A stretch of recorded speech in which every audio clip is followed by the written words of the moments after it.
Leah, Walker, Aryan, I'm so excited to chat with you. Thank you all so much for the time. My kids and I love the show. So much fun. What was it that excited you to step into the world of Percy Jackson? Go for it. I think that we were all pretty big fans of the books already. And, I mean, who can refuse that? You know what I mean? And even after, like, especially after being a fan and reading the books, it's like, you can't not do it. You know what I mean? You can't not try. One of the conversations I love about this film that keeps popping up are who are the monsters? Mm-hmm. And I wanted to know from the three of you, what do you think it means to be the monster? Because this film sort of says some people that look like them aren't, and some people look like heroes aren't. It's a great point. Sorry. No, go I was for going it. to say, it's like perfect foreshadowing Yeah. for the end, the very end of the first season. But, yeah, I think it's kind of like a real life kind of lesson. I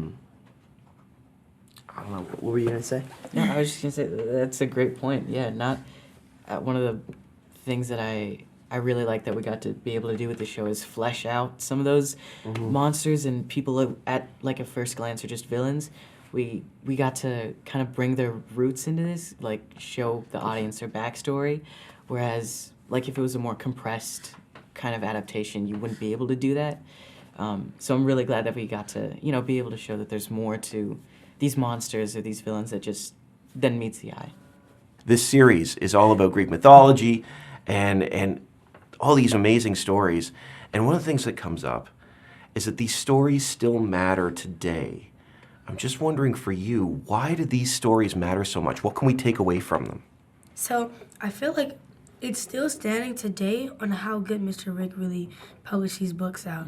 You know, like, it's not one of those books that's like, oh yeah, I used to read this as a childhood, and now it's one of those childhood books. Like, it didn't just stay as a childhood book. I feel like I could be 92 in a couple years, not a couple years, and like, I feel like in some decades, I could be like 92 and still go back and be like, I'm gonna read some Percy Jackson. It's just that type of book that at any generation you could read. It's still standing now because of first how big the fan base is. It stayed good the entire time and never faded away. It actually went more and more because of how good it is. I feel like each time, like as an example, in a bookshelf, Percy Jackson went from here, and like when I'm saying that, what I'm saying is that when he first published it, it was just getting out there, and now after years and years of it being out, over 2 decades of it being out, I feel like that book is one of it really is at the top now of the best books to read at any time. Yeah. If you type in right now like what a book to read at this age, Percy Jackson's right there. What book to read at 102?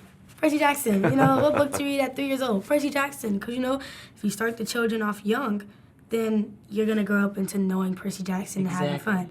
And then if you read it when you're older, you're reading these books and you're saying, like, wow, look at these kids have so much fun. And you could even think of yourself as, as one of the gods and stuff, it's fun to read at any time. I know that was a really long thing, but... One of the things too I wanted to ask you all, bullies. Bullies are big in this. For kids that are watching this is a big theme, is standing up to bullies in this film. What would you say to encourage kids who are facing that in their everyday lives? I would definitely say, don't do what Percy Jackson did, though. Maybe, still stand up for yourself, but just don't get yourself... A little less. Yeah, just...